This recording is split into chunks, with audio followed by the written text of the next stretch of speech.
سورة الرعد عن أبي عبد الله عليه السلام. شوف سورة الرعد شلون لها خواص بحيث حتى حق الغير الشيعي تنفعه.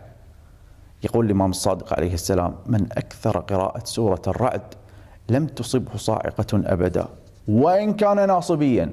شوف، ناصبي يكره القرآن الصامت والناطق، لكن هذه السورة لها خواص، مثل لمن حرز ولا طلسم واحد يشيله ينفع فلان وعلنتان.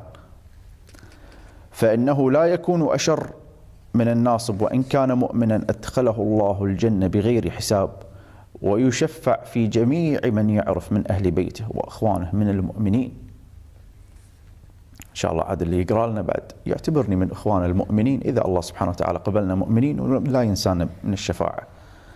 وعن الصادق عليه السلام اسمع: من كتبها في ليلة مظلمة بعد صلاة العتمة وجعلها من ساعته على باب السلطان الجائر الظالم، بعد هذا لا طلسم ولا هم يحزنون، سورة ورواية شريفة، شو يصير على هذا السلطان الظالم الجائر؟ قام عليه عسكره ورعيته، ثورة تصير عليه، فلا يسمع كلامه ويقصر عمره وقوله ويضيق صدره، وإن جعلت على باب ظالم أو كافر أو زنديق فهي تهلكه بإذن الله تعالى.